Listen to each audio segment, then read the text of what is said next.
नमस्कार मित्रांनो, आज आपण एकदम झटपट बनणारा आणि कुठल्याही पिठाचा किंवा मैद्याचा वापर न करता केक बनवणार आहोत. हा केक आपण फक्त बिस्किटांपासून बनवणार आहोत.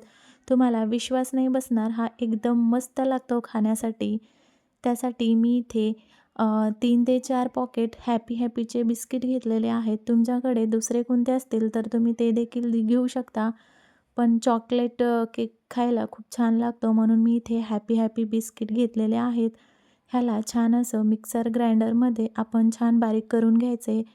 त्यामध्ये आपल्याला हवी तेवढी साखर टाकून आपल्याला ह्याला छान असं ग्राइंड करून घ्यायचे. ह्याची छान अशी पावडर बनवून घ्यायची.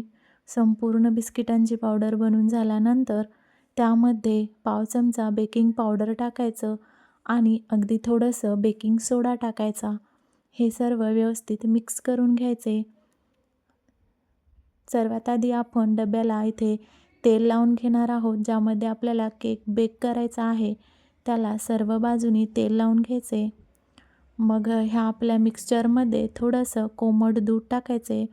गरजेनुसार कोमट दूध टाकून ह्याला छान असं फेटून घ्यायचे.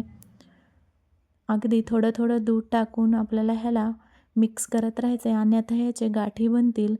अशा प्रकारे जास्त घट्टही नाही आणि जास्त पातळही नाही, अशा प्रकारे ह्याची छान अशी फाईन पेस्ट बनवायची. आणि ह्याला मिक्सरच्या भांड्यामध्ये, म्हणजे आपण ज्यामध्ये आपण केक बनवणार आहोत त्या डब्यामध्ये ट्रान्सफर करून घ्यायचे. आणि वरतून गार्निशिंगसाठी मी इथे चॉकलेट टाकत आहे. छान असं आपलं कॅडबरी चॉकलेट आहे, ह्याला मस्त असं टाकून घ्यायचे. आणि मी इथे आधीच कुकर प्रीहीट करायला ठेवले होते.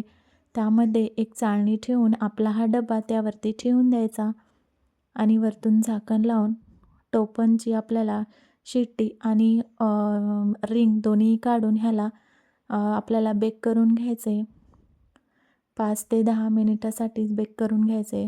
आपल्याला वरतून गार्निशिंगसाठी चॉकलेट सिरप पाहिजे, त्यामुळे मी इथे चॉकलेटला अशा प्रकारे मेल्ट करून घेत आहे.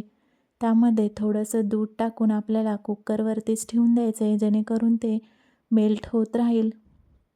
सुरुवातीचे 5 मिनिटे आपल्याला गॅसचा फ्लेम हाय ठेवायचा आणि मग नंतर 5 मिनिटे लो गॅसवरती आपल्याला केक बेक करून घ्यायचा. आपण तपासून पाहूया आपला केक बेक झालेला आहे का.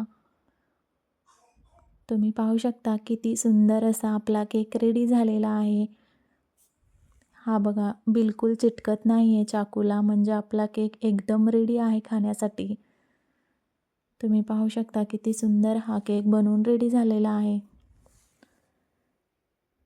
ह्याला थोडंसं थंड झाल्यानंतर चाकूनी सर्व बाजूनी अशा प्रकारे काढून घ्यायचे आणि मग एका प्लेटवरती आपल्याला हे काढून घ्यायचे. अशा प्रकारे खूप सहजपणे आपला केक निघतो आणि खायला एकदम मस्त लागतो. जे आपण चॉकलेट सिरप बनवलं होतं ते ह्यावरती अशा प्रकारे पसरून घेऊया. छान असं सर्व बाजूनी पसरून घ्यायचे. तुम्हाला अजून काही गार्निश करायचं असेल तर अजून देखील तुम्ही ह्याला छान असं सजवू शकता. तुम्हाला हवे तसं डेकोरेशन तुम्ही ह्याला करू शकता. खूप कमी वेळात आणि फक्त 3 इन्ग्रेडियंट्सपासून आपला आजचा केक बनवून रेडी झालेला आहे. तुम्हाला आजचा केक कसा वाटला मला नक्की सांगा आणि आजची रेसिपी आवडली असेल तर चॅनलला सबस्क्राईब करा.